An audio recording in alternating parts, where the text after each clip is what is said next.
This is the IELTS listening test, created and published by IELTSonlinetests.com 2025. You will hear a number of different recordings and you have to answer questions on what you hear. There will be time for you to read the instructions and questions, and you have a chance to check your work. All the recordings will be played once only. The test is in 4 parts. At the end of the test, you will be given 2 minutes to check your answer. Now turn to Part 1. Part 1. You will hear a woman talking to a doctor about the problem with her eyes. First, you have some time to look at questions 1 to 4.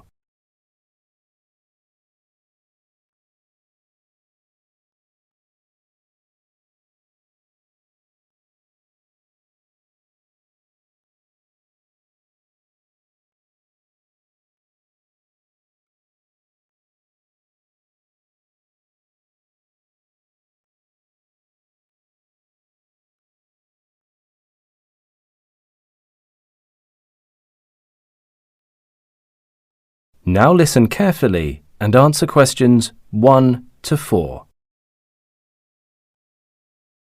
Good afternoon. Take a seat. Oh, thank you, Dr. Jackson. How can I help you? I'm feeling a bit unwell these days. I hope you can give me some advice.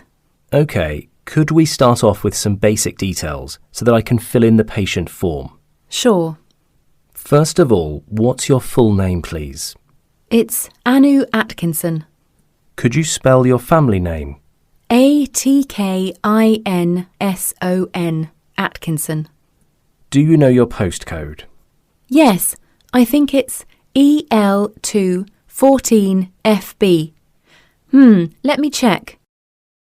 Oh, sorry, it's actually EL142BF. Thanks. And where are you living now? At the moment, I'm living with my parents on Queen's Avenue. OK, got that. And your date of birth? October 1st, 1986. Oh, what a coincidence. It's my birthday too, but I was born in 1984.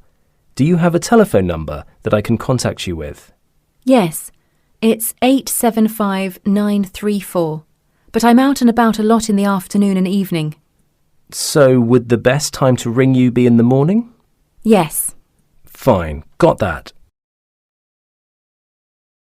Before you hear the rest of the conversation, you have some time to look at questions 5 to 10.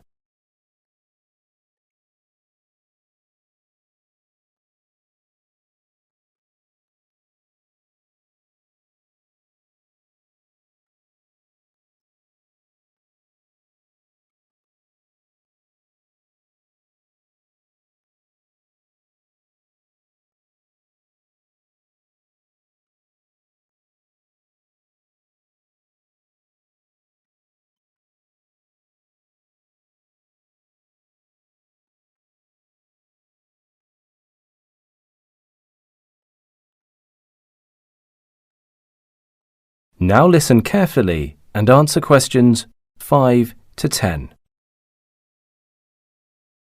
Now, what exactly brings you here? Well, my eyes seem to have some problems whenever I spend more than half an hour reading books or working on the computer. I see. Is this a new problem or an old one? I mean, has it been happening for a long time? No, it started just 3 days ago.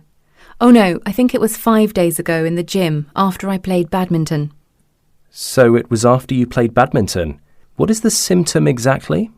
I see these flashing lights. I can't figure out what happened. Do you know what it is? I didn't know that either at the moment.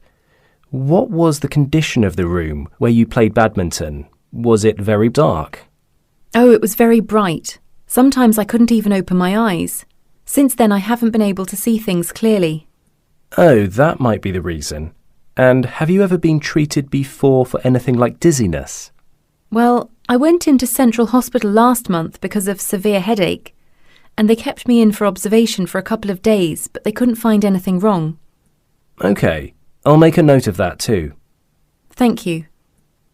I think I've got all the information I need right now. and there are two suggestions for you. One is that you should take a good rest. If you find yourself looking at a screen for too long, you should look away. Focus on a point in the distance for approximately 10 to 20 seconds, and then focus on something closer to you. Repeating this a few times should keep your eyes from getting tired. Thanks.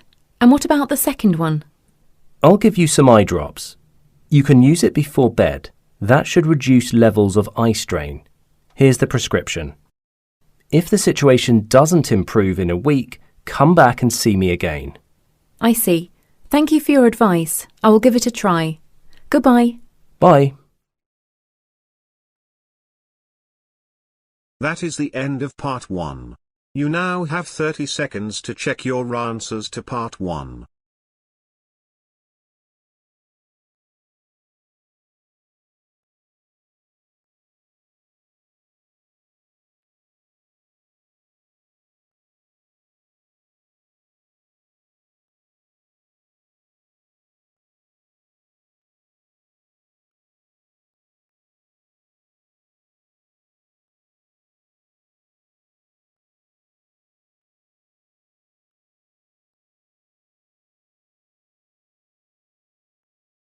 Now turn to part 2.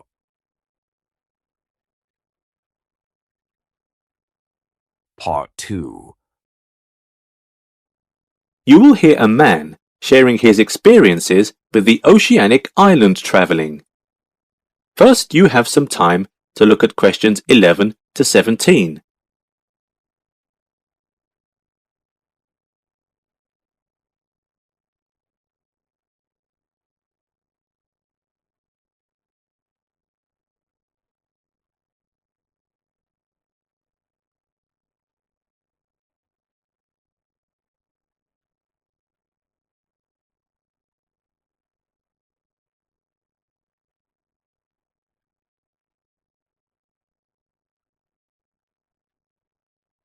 Now listen carefully and answer questions 11 to 17. Hello, my name is Damon, and I would like to share my experiences of oceanic island travelling. First of all, some of you have been asking me how Oceanic Island Travelling keeps its tour group members updated while they're on the travel trip. Please note that the information board is updated daily, and we encourage you to check it every morning before you begin your day on the beach, in the cottage, or participating in any of the many activities offered. So please remember to check it at the reception area in the front of the visitor centre of the resort. You are probably aware of the many different activities offered on our trips. There is something you should know before booking. Reservations are not necessary for most activities, such as sand soccer, beach volleyball, and even scuba diving. However, if you are planning to participate in our water skiing activity, we encourage you to book that activity at least 48 hours beforehand, as we hire an outside group to conduct this activity and we need to notify them of how many participants will be involved. One of the many activities available to the guests is the Mystery Cave Tour. Some people interested in participating in those tours don't know what the ticket price includes. The ticket price includes transportation to the caves. All participants are required to wear a safety helmet inside the caves, and the ticket has covered that for you. If you are joining this tour, you will need to wear some comfortable shoes, as there will be some walking involved with this tour. If you are interested to see a map of the Mystery Cave in advance of your trip, you can see it on the Oceanic Island Travelling website. Of course, we will offer you a map of the cave if you need it during the tour, but it will cost an extra fee. For those of you interested in visiting the Davison Wildlife Park, you should know that the park is an excellent site for families, though it does attract a lot of zoologists to do some research. Again, transportation to the park is included in your ticket price. And please note that children aged 12 and under receive a discounted ticket price. In the wildlife park, children can often watch elephant shows, which are really an attraction. But now some elephants are ill, and they need some time to recover. Still, there is another activity that should entertain kids. They are allowed to feed the animals. This activity is extremely popular with kids. Among the most popular animals at the zoo are the collection of red kangaroos. The size of these kangaroos is similar to that of black bears, but generally they are bigger than adults, and if you're lucky, you might even be able to see some baby kangaroos while you are visiting. The crocodiles are also very popular at the wildlife park. These prehistoric animals have a lifespan of over 50 years. A male crocodile can even be expected to live to the age of 80. You won't get as close to the crocodiles as you will to some of the other animals in the park, as they are somewhat dangerous. You will be able to view these animals from a distance in their natural habitats. Before you hear the rest of the talk, you have some time to look at questions 18 to 20.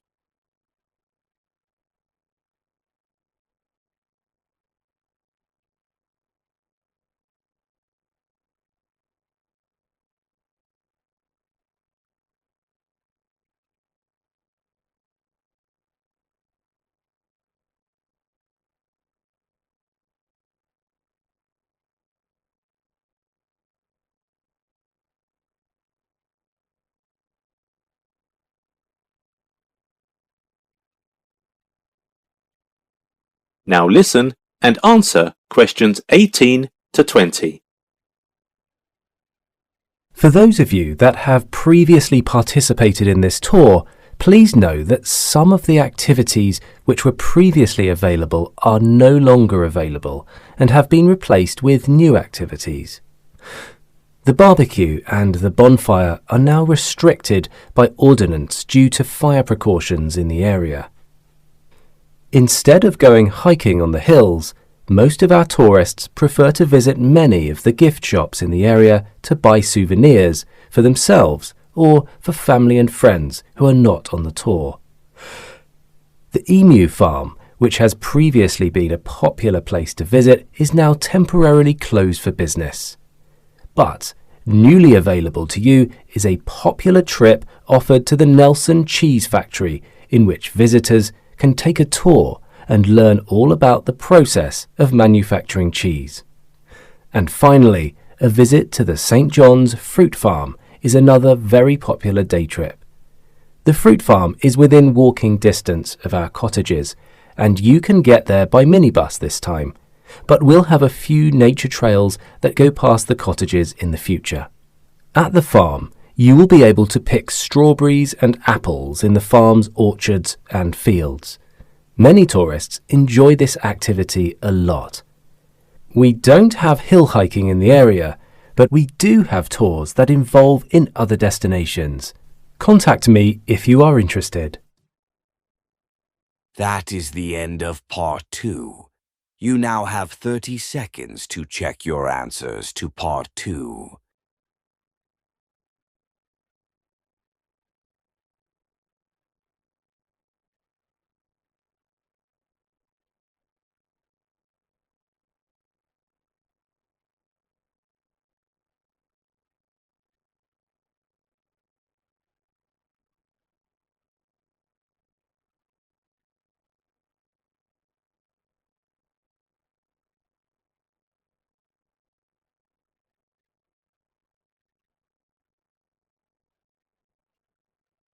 Now turn to part 3.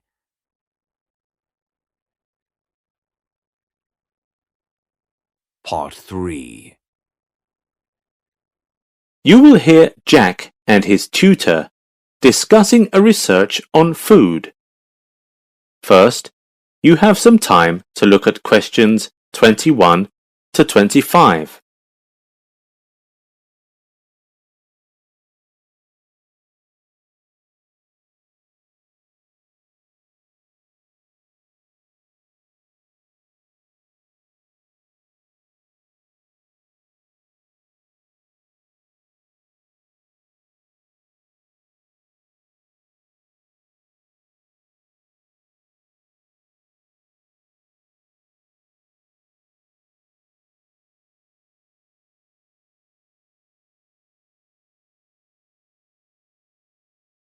Now listen carefully and answer questions 21 to 25.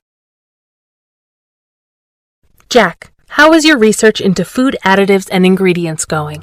My project is going well, although I haven't quite finished.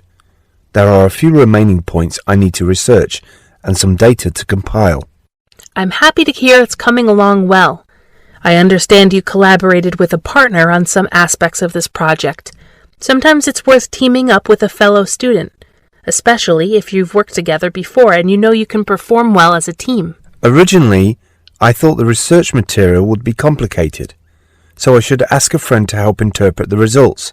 However, it was not as complicated as I imagined. But it turned out having a partner was beneficial because there was a lot of research that needed doing, and I wouldn't have had the time to do it on my own. It's usually of benefit when conducting a research project to interview people that deal with your topic of study regularly. Have you thought about who you could include in your interviewing process? Perhaps supermarket managers would be a good starting point. Yeah, it's true that supermarket managers could be important subjects for a survey like this. But I have decided to start with consumers and take down their opinions on what they're eating. Then what I'm going to do is to conduct some surveys with food manufacturers. It's also necessary to know what food manufacturers think of. Excellent. Just remember, you will have to get permission from management before you begin. What information have you found useful for your project so far? I've been examining labels on frequently purchased products, especially ready-made meals, to understand what manufacturers are required to disclose. I found the results interesting. I thought the weight of the product and ingredients would have to be stated on the packaging. What did you find instead? It seems the price of the food item is the most important consideration of the manufacturers, rather than the consumer's awareness of what they're eating. Regarding food items that contained a list of ingredients, was there anything you found particularly surprising, such as which foods are most popular? Unfortunately, I couldn't find out much about the popularity of foods from the labels, although I suspect the most frequently bought items would be from the fast food aisle. What really surprised me was the amount of artificial ingredients these foods contain. We're taking in vast amounts of additives every day. As the cost of food goes up, we'll see additives listed in the ingredients more often, as it's cheaper to produce chemicals than grow the natural products. Do you have any concerns over how your project is going? Is it hard to get respondents? That's the easy part. My partner on the project worries that we have much more essential data to collect, but I'm more concerned with the fact that we're running out of time to complete the project. Before you hear the rest of the discussion, you have some time to look at questions 26 to 30.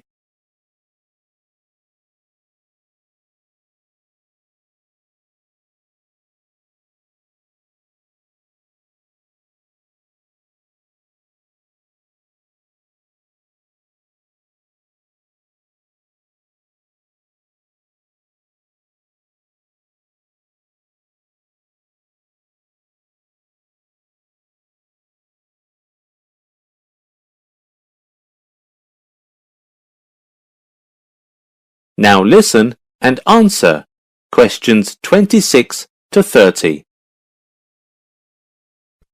I have some tips to assist you. You must have a great deal of recorded content to interpret. It may be difficult to compile, so continuing to work with your partner is a good option. Those handheld recorders worked really well. I think I'll use them again for interviewing next time. I've also got to collect some data specific to consumer preferences. It's difficult to find the time.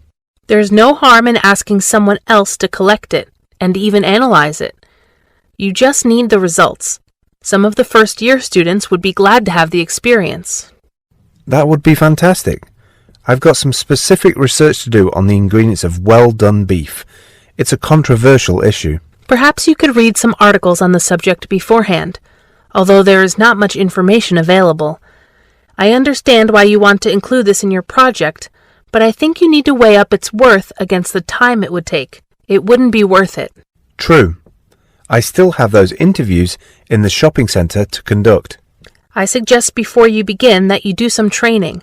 Most shopping center managers want interviewers to act professionally, so you might need to find out some specific information first. You don't want to harass customers. Okay, I'll think about that. I've also got to decide on the layout of the results and format it into a logical presentation. You can work on that once you've gathered all your data. Great, thanks for your help. That is the end of part 3. You now have 30 seconds to check your answers to part 3.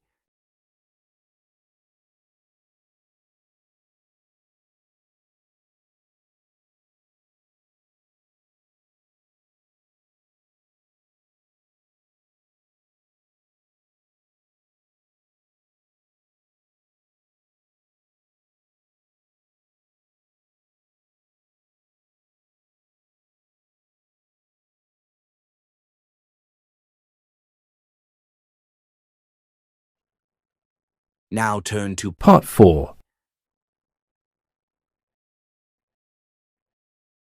Part 4. You will hear part of a lecture about a fossil park. First, you have some time to look at questions 31 to 40.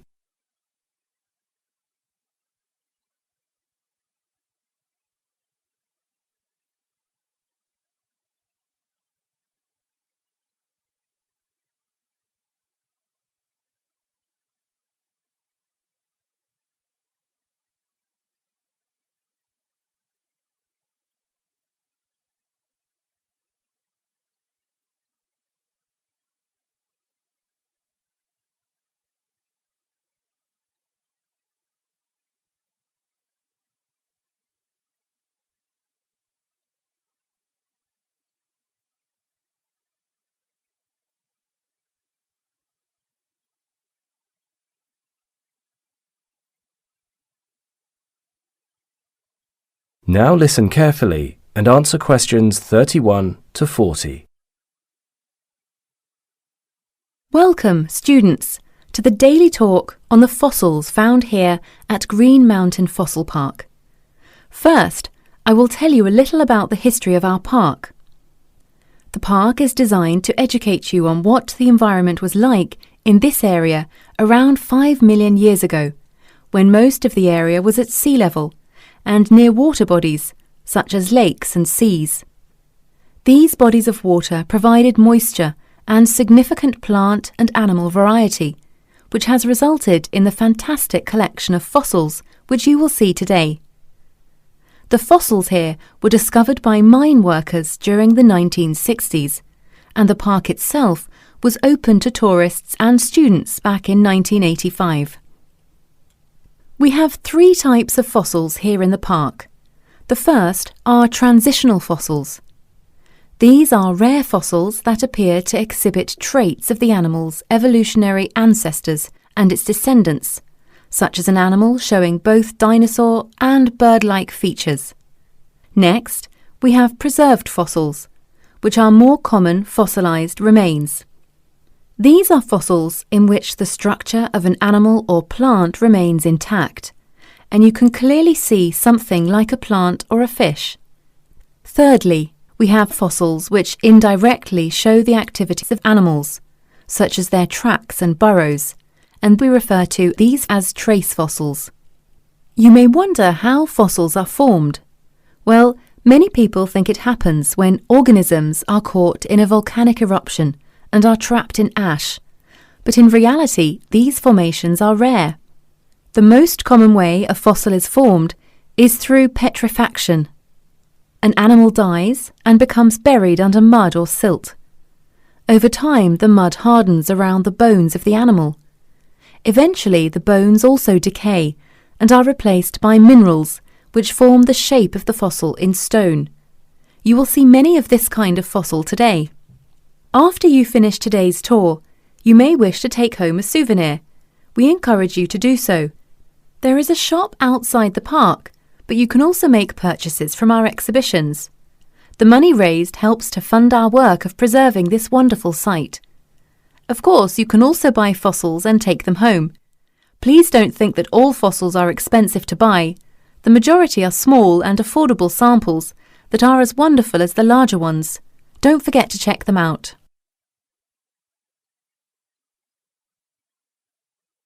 As you can see, you all have some worksheets to go through here today.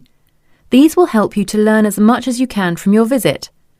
There are also some tools you will find as you go around the site. For example, there are tape measures available beside each fossil so that you can note the dimensions of each fossil. This can help us to identify different species. We also encourage you to use your specially designed notebook to record as many different types of rocks as you can. Geology forms an important part of the study of fossils, and so we want you to focus on the types. If you brought a camera along with you today, don't hesitate to use it, as the images of the fossils will be worth reviewing later. You may wish to experiment with the settings to see what they are like. Here in the Information Centre you can pick up an information sheet which contains some useful tips on how to do that. Last of all, you can practice using a compass. Even though you cannot locate the fossils themselves using the compass, it will help you find the sediments, which are the key to the location of the fossils. These are very soft, so to protect the delicate fossils, trowels and plastic covers are needed. You will find these throughout the site. Please use them. Please feel free to ask any of our staff as you tour around, and enjoy your day. We hope you leave us today with a greater passion to study fossils further. That is the end of Part 4. You now have 1 minute to check your answers to Part 4.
That's the end of the listening test. You will now have 2 minutes to check your answers.